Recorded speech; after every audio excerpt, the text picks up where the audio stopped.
You're listening to Your Rivers Are Wrong, the podcast.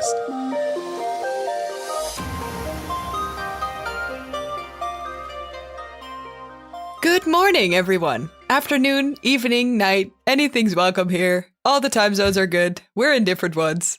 Welcome back. We are back in different ones. Again, in different time zones. It is happening. Welcome back to the Your Rivers Are Wrong podcast. I'm one of your co-hosts, and my name is Merle. And I'm the other co-host, and my name is Dante. Yeah, and in this podcast, we talk about the wonderful whimsies of world building, the arts and aesthetics of setting up a setting, and telling stories born from it. Ah, ain't that right? We did this intro before. We're doing it again. We had some audio issues, but we're sailing through them. Second time's a charm. Second time's a charm. We got to make sure we hit everything we talked about in the first intro.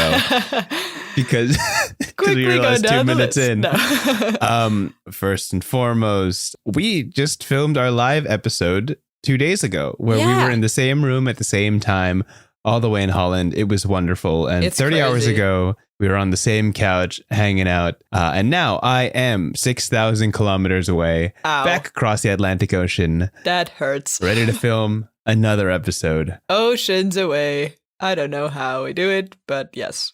That's what happened. Oh my God. It's episode 64. Mm-hmm. Can you believe it? We've had some good progress in being early this season, having some on the back burner just to be able to publish, which is great, I think. Good to mention. Yeah, absolutely. We have 5 episodes we have not released yet. We're just about to start releasing season 6. Yeah. Which is, we only get that backlog for skipping 2 months to go vacation. Yep, which is worth it, yeah. Absolutely worth it. I hope you guys enjoyed the episodes lined up. We have a wonderful special guest episode with Cassie, Mothwin, and we have, of course, the live episode, which is so fun. Also, I think it's great how we keep mentioning how we got a bunch of episodes ready. And I feel like we're going to say that in the entire season now. And the people listening to it, there's nothing different except that we keep saying that we're so prepared Exactly. now. You guys which is not worth mentioning, but yeah. Anyway, how have you been? Are you awake enough at all? I mean, how much has changed in the last 30 hours?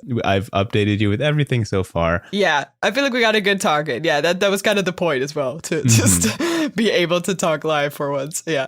In the last 30 hours, I've been either on a plane or in an airport for 15 of those hours. Oof, rough. 5 of those hours were sleeping, and okay. whatever good. Hours are left of the 30, I don't know. I was not conscious. So have there been any meaningful updates in my life in the last 30 hours? Only that I'm tired. Nice. So, I'll take it. Yeah, that sounds fair. Can't blame you for that one. I'm leaning on you for this episode, okay? Is that all right?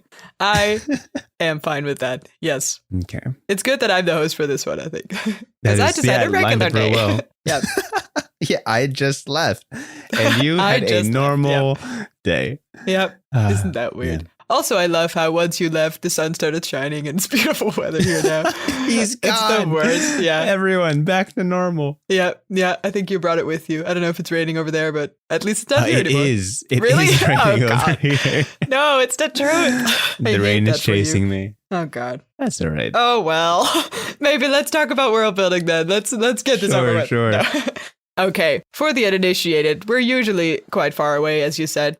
But we do actually have contents for this podcast. We don't just talk about how we are. Per episode, one of us is the host, and it's basically bringing a topic that the other one, in this case, Dante, has not heard of before. Mm-hmm. It's going to be a total, how do you call it? Blank slate? Yeah, we're just going to talk about it. Surprise? We'll see whatever. Yeah, surprise, I guess. Because we love talking about world building. And today I am the host that is bringing the topic. And in this case, since I've been blessed by Dante's wonderful late birthday present for me, which was Zelda Breath of the Wild, or I mean, no, the other one. Which was Zelda, the sequel to Zelda, I should say, which is not called Breath of the Wild, but Tears of the Kingdom, I think. Yep, I don't know. It's great. I started playing it. It's beautiful.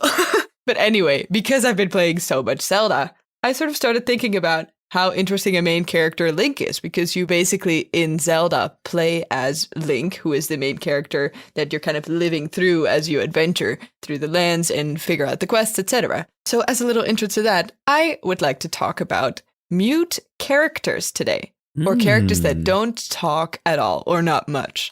it's quite a particular trope that works in a lot of different ways. Like we either have it in the Zelda way, where usually your main character that is either not talking much or just not the person that gives information or connects to the world in a speaking manner, I guess. And I think traditionally that's quite common in main characters because as we, know about in the trope of like lore dumping or, info dumping, usually the main character in, for instance, a fantasy setting or a setting that's very strange to the audience that we have to get used to, quite often that will be introduced by us by someone else talking to the main character or the main character experiencing dialogue between other people that are already living and breathing in this world. So let's say, classic example, Harry Potter just comes into the magical version of England and then realizes, oh, staircases can move here. And then the people that have been to the school before are saying, oh, yeah, that's normal here. Don't worry about it. And in this way, we sort of are able to quickly learn about how the universe or the new universe of the story works. And that's not always the case. For instance, Harry Potter's not a mute character. He still talks and interacts with the world. But specifically in Zelda, very much the reason for Link not being a speaking character is that we are kind of living through him, right? We're sort of experiencing the world as if we are Link. And if, the more you color in a character like that, the more specific it gets and the less relatable it becomes for a larger audience, I guess. Imagine if Link had a super deep voice or something, like a voice acting style. I don't know, would maybe be a bad decision, but, not judging anywhere. But for instance, it would be less relatable for younger audiences that play as the character Link, because that's not how we sound. That's not how, how a younger Link would sound. That's also why it's a pretty interesting side note, I guess, to mention that Zelda Breath of the Wild and the sequel to it has a character art style that is a little bit in between. Like, are we a teenager or is this a young adult? Or, it's kind of hard to place. And that's also contributing to the sort of vessel that he is for us as the audience. Right. Yeah. So because I've been playing so much Zelda and I've been back at it, I realized that it works very well in that occasion, even though it is sometimes, when you're in dialogue with an NPC, a market salesman or something, it's kind of weird that he doesn't talk back. Of course, like they find fine ways around it, but still overall it works quite well. Yeah, so I think that's a pretty interesting topic for today. And I think there's more ways that mute characters are used. I mean, I've listed a few of them, but I think it's just interesting to, hear from you a little bit. If you ever made one or if you, consciously use them in your stories. Yeah, such a fun topic. Mute characters, I feel, get the most use or the most exposure in video games. When you are in charge of piloting the character and the results or the progression of the story don't really lean on what the main character says, but rather what you do and what you accomplish, to the point that dialogue from the main character barely even matters, right? Yeah. As you said, you can get the whole story from the people around the main character, from looking at the setting. A lot of the earliest games that didn't want to program any dialogue into the game fully rely on the mechanics of the system. They didn't really care about giving the main character a voice, often because they didn't want to pay a voice actor to put in lines for every single situation. Fair enough, yeah. So obviously, the first couple iterations of Mario, we have, obviously, Link is one of the most famous mute characters, so to speak. And it's kind of implied that he speaks, but it's not ever really significant. Doesn't need to or want to, yeah. Yeah. And of course, the person you play as in Pokemon games, the main character, the Pokemon trainer that you run, barely ever says anything other than yes or no. And that's really all you need. Right. It's really all you need to have certain modes or different versions of games playable, right? And that sort of mute character design, where you don't have to lean on what they say or what they do, has, I believe, two strengths. The first is to make the character palatable, so to speak. There's nothing worse than playing as a character that you don't actually root for. Yeah. If you can't get behind their motivations, if their voice is annoying, I could not imagine a less enjoyable experience than than having to listen to your character speak terrible, unrelatable things the entirety of the game. You save yourself that trouble by not even giving them voice lines. Yeah. And the second very important reason for making a character mute is to kind of get over any relatability issues. A character that doesn't talk is very easy to self-insert yourself into. I think on an older episode, I brought this up, that the Twilight series, the main character Bella is very successful in that she is very easy to insert yourself into. She doesn't have any strong opinions about anything. She doesn't really assert herself in ways that are beyond a normal human reaction. Yeah. So it's very easy to imagine yourself as that person in that situation and really kind of connect yourself to the story. And characters that don't very strongly express their opinion outside of their actions, which you control, make it very easy for you to put yourself in the game or the story that you want to enjoy. And I feel like that's the major strengths of mute characters, at least in the engine of video games in particular. Yeah. And I think it also, I sort of ignorantly forgot a little bit that voice acting is only like a recent, like high-end game studio thing in general. So maybe I'm spoiled here. But yeah, totally right. And of course it makes sense, right? That the medium where you as the audience have the most interactability, I guess, is also the medium where you want your character to be as, I guess, see-through as possible. Because then, of course, the interaction fills in the rest. And you don't need to rely on character building as much because the audience will do it for you because you are making choices by literally walking, either this path or the other path. Yeah, that's super interesting. And if we look outside of the video game realm, because I thought a little bit about like, what does this look like in other places then, right? And I think literally 1 or 2 episodes ago, we were also talking about Samurai Jack. Yes. As a great, quite old, I think by now, animation series. Literally 2 days ago. Yeah, I was going to say, I don't know anymore which episode this was. It's all a blur. Somewhere you guys might have already heard about it. Anyway, I brought up Samurai Jack in another one, which is an animation series. Beautiful. Definitely go watch it. And it's interesting because the main character, well, he's not a mute, if I remember correctly. It's been a while since I've seen it, but he definitely barely talks. He's very to himself, very closed off kind of, or, not even closed off, but just to himself, I guess. Very only talks when he needs to, which is barely. And in that case, I think it works well for the character because it gives him a sort of air of mystery or a sort of, he's so confident he doesn't need to talk, right? And that's an interesting way of character building as well, where you just use the fact that he is not talking as a way of setting up your character and telling us how he feels about things. Or apparently he feels, like he doesn't need to be heard as much, or he feels like nothing that he's adding is relevant, or it feels like maybe he's done with talking. He's like tired of it. And anything he's going to say must be really significant in order for him to like get over the hurdle of actually talking, because he usually doesn't do it. So you can go in all different kind of directions there a little bit. And another kind of example that I think is very, I guess, more world-based than character-based, interestingly enough, is in the Hunger Games, where I guess tiny spoilers, not really significant for the main story. The series is a decade old. It's fine. You got it. It's true. We can disclaimer. I want people to enjoy this. Yeah, it's true. You're right. Also, who hasn't heard of this by now? Oh, this we is keep bringing it up as well. Like, okay, fine. Skip ahead a minute if you don't want to be spoiled on the Hunger Games. By all means, just, you can hit free. that plus 15 seconds button a couple of times. And that's what it's for. You'll be fine. Anyway, in the Hunger Games, there's also a few characters that I think have a servant role. They're called Avox. And only later does our main character, Katniss, learn that they actually don't speak because those are mute characters. And they basically, do basic service jobs. So taking care of food and, doing, I don't know, household stuff, right? I'm like, how do you describe this in English? I don't know.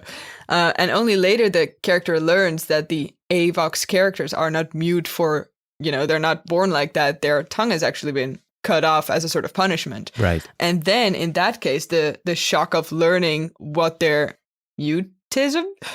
How do you say that? Is there a word for that? What their silence, I guess? The origin of their... Yeah, the origins of why they became mute or why they are mute in the first place is a reason of world building. It is because the people in power decided that they shall not have a voice, or their voice is not worth hearing, or they want to shut it off forever. And apparently they had the power or, the skill to be able to even do that.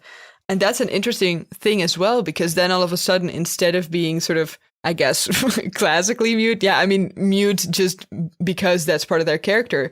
It is instead a sort of trauma of the world that, it's a sort of wound instead, which is fascinating as well, because then it's not really a character thing because they couldn't do anything about it. It's more of we're learning about the world. It's more a sort of exposition thing, while still being able to feel for the characters that are not able to speak. Like there's suddenly a very heavy history to them that we learn about by learning about the world and how they apparently felt like they could do things and take things away from people, such as speech. Yeah, and I think those are very different ways of using it, but still, eventually they're all mute characters that we're talking about, but it kind of depends how you put it in place. If it says something to us, the audience, about the world, about the characters, right. about us, I guess, if we live through it. And I think that's quite interesting. And one of the last things that I think is also good to mention, that sometimes we talked about language before, it's very much a translation issue, right? Where sometimes people just can't talk to each other because they don't know each other's ways. They don't know each other's language. Sure. So then sometimes when a character is quiet or when a character doesn't say anything at all, it's just because we're either not aware of their cultural differences or their, I guess, language in whatever world we're in. And once we start knowing about that language or knowing about their character more, we might find out more because we see there's a sort of untapped language or untapped way of communicating that we haven't seen before. Because so far, they've just been mute, they've just been shy, they've just been, whatever you want to call it. Yeah, I don't know, a lot of ways we can go with this. And I think that's quite nice. Yeah, I think what you're tapping into here is kind of the fact that silent characters is simply a subcategory on the massive, massive topic of the power of speech and the power of words and voice, the act of expressing yourself and interacting with the world and interfacing with that in your own way. And, we've met characters like Samurai Jack who no longer rely on words or do not feel the need for it and allow their actions to speak for themselves. And of course, that's a personal choice. But there are characters who truly just can't, they cannot interface in the world in this way, whether it be a lack of language or it be a physical condition. This limitation is put on them as a way to push them to express their character in a different way, whether it be through emotions, whether through actions, whether through interactions with people in quieter, gentler ways, or a unique thing that allows them to interact with the world entirely separate from everybody else. Like you'll find that mute characters by design find some way to circumvent that. Either they are more reserved and only kind of move or act in key situations, or they simply converse, through thought or through hands or through some other form of maybe even a magical expression. Like the power of speech is a huge, huge topic, and almost the magic of words and with the power that it can hold in certain situations. The fact that some magic is truly only conveyed by speech, and the loss of speech means the loss of magic. It's kind of an analogy of how powerful words are, how powerful speech is, the weight that it carries in all social situations, and how characters, by not utilizing it, display their power or their proficiency in other ways. It's very much a world building tool as much as it is a character developing tool. And oftentimes, if a character can't speak or doesn't speak, it's a very intentional choice because it changes how that character interfaces with everybody else. For sure. And it also says a lot about your world's hierarchy, I guess. Like if your mute character is a character that can perfectly exist comfortably in the world, then it means that, the power of speech is not as high up, I guess, or at least we're kind enough to let other versions of communication exist. Because sometimes, honestly, and this is a real world problem, I guess, issue as well, where sometimes if you can't rely on speech, people can regard you as less of a person because there's a whole sort of set of communication that they can't use in interacting with you. And that, of course, doesn't mean that you're less of a person. But yeah, it says a lot about your world or about the people that surround you as well, like how okay it is to not just rely on speech. Right. Good topic. Yeah. I enjoyed that. I hope you're enjoying Zelda. That game is such a thrill. Oh my God. I'm so surprised with how many more stuff you can do so far in the second one. Oh, you're doing the whole build a block thing, right? Yeah. Oh my God. I'm Bob the Builder in this hard and I like it. I'm building like cars and I'm making machines fly. It's pretty great. It's pretty great. Yeah. Oh my God. Best gift. I'm very happy. Also, I'm happy I finally completed the other Zelda because that took me forever for no reason. Yeah. I saw your save file and you had like everything. So I'm like, what are you doing? I was basically done. Yeah. I just didn't want to. I just didn't want to interact with the final boss because I was like, no, I want to ride in the grass on my horse some more. You could still do that. And then it turned out to be pretty doable. Yeah, which is great. Yeah. Yeah. Okay. Great. Good thoughts. There's a whole second half to this episode. We can't just end it like that. It's true. It's true. We're far from done here. Don't you worry. Because every episode, in case you didn't know, Dante. Episode 64. You forgot. For me. I forgot. Fill me in. I will info dump this on you. Usually, by all means. Yeah. Every episode, the person that's the host, in this case me, also brings a prompt for us to discuss. Look at that. And you don't know about it. I didn't know. As usual. I don't know a single thing about this prompt. Nope, that's true. That's true. You might be spoiled a little bit because usually we do try to tie it in a little bit into topic. So in this case, I thought it would be interesting to set the scene, or I guess literally to create the scene where one of our main mute characters talks for the first time. That's the prompt? That's the prompt. I got a lot of dumb ideas coming through. I'm trying to figure out if those are welcome, all valid. Are they? Are they welcome? Let me see. You've been in charge of that, yeah. I don't know what's in your brain. This is supposed to be a display of our improvising prowess. Is it? I gotta fight back the lizard urges to just do something really dumb. You could totally be like 5-year-olds whenever you want, You're not convinced. I'm trying here. Okay. I got a dumb idea, but it's I trust you, man. It's gonna go a little. I know you trust me. I'm just gonna go a little bit off the rails. Okay. I mean, that's happening more often than not, I think. So don't worry about that. Let's hear it. I'm very curious. All right, here we go. This is a Saturday evening cartoon. Got it. Where there's a little bit Rugrats for people born in the 90s who still remember that show. The main characters are all a bunch of 2 and 3-year-olds. They're all experiencing the world from the inside of their playpen. And famously, if people remember the series, there's one character. This isn't the Rugrats. This is a spin-off of the Rugrats. This is something else. Obviously, this is carpet mice. Beautiful. Yes. Ship it.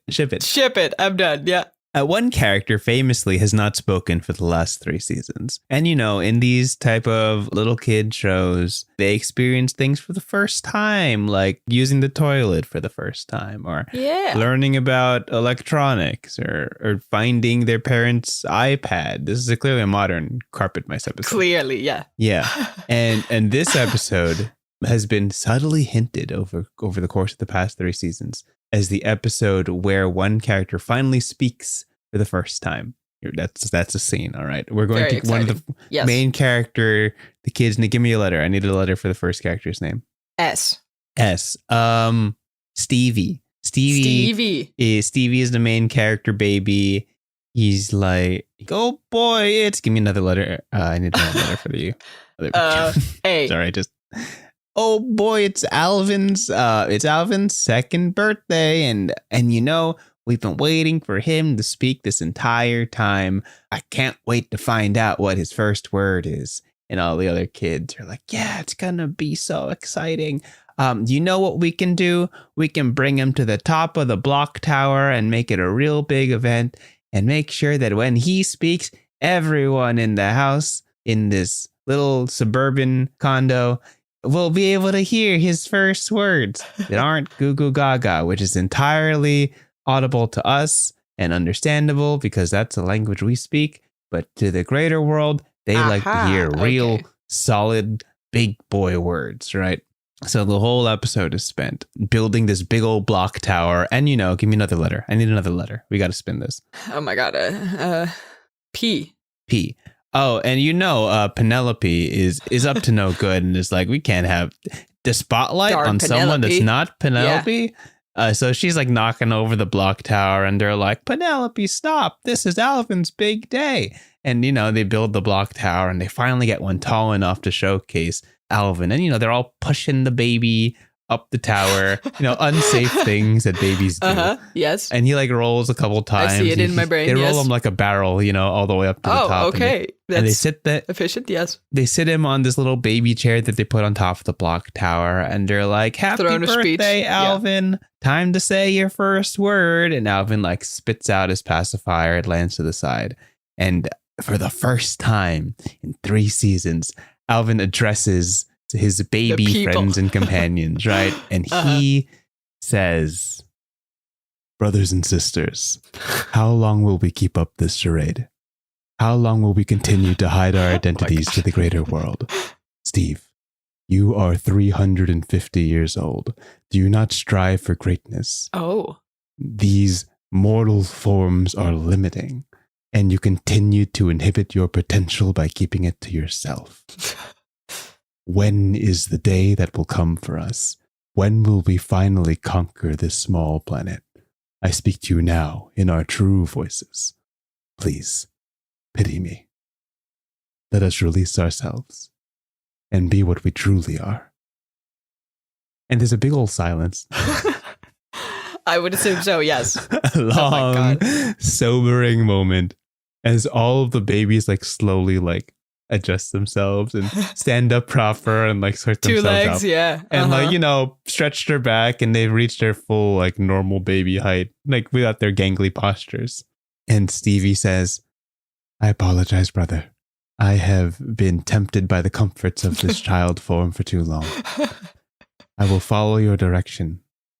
Let us go and achieve what we have always been meant to achieve. Cue end soundtrack. Oh my God. Yep. I'm going to get copyrighted for that. Let's bright colors, flashing. Yeah, all the things. Yeah, just hard cut to black. Season 4 announced.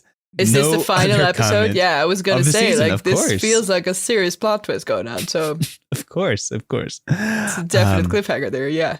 And that's my pitch, and I'm sticking to it. Wow. Yes. I love it. This is what happens when I have no sleep and I have I'm just going to let that rock. Yeah. I think that's a good way to end the episode. All improv counts, you know? It's great. All improv counts. Isn't it? Yes. Beautiful. And with that, I think it's not the word I would have chosen, but thank you. What would you have chosen, Dante? Not something else. Something else. Anything else? Okay, wrap us up. Anyway, what do we got? Okay. Thank you so much for listening. This was a ride. I think one of the more humbling episodes we've done. No. I think we did great. I think we did great. We stuck to it. Yeah.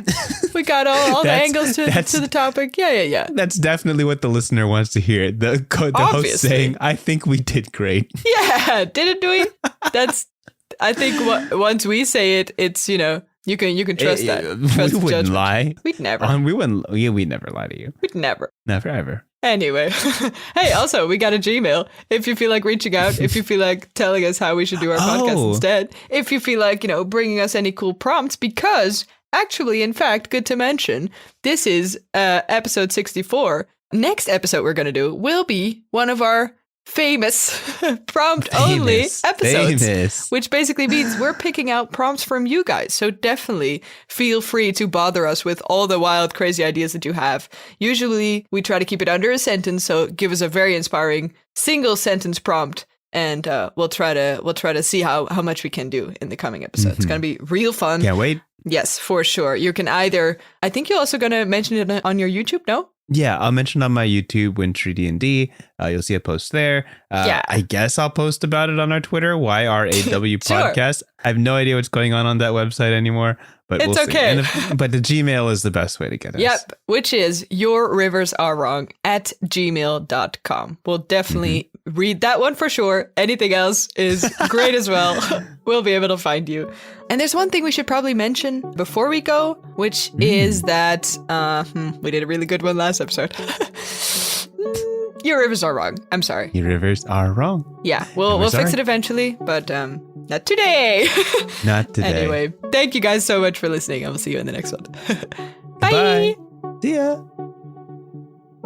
Thanks for listening to this episode of Your Rivers Are Wrong. If you have any thoughts for topics, prompts, or if you just want to share your thoughts, you can reach us at yourriversarewrong@gmail.com. That's yourriversarewrong@gmail.com. Big thank you goes to Martin Skelligans for our intro and outro music. And most importantly, thank you for listening. We hope to catch you at our next episode. Have a good one.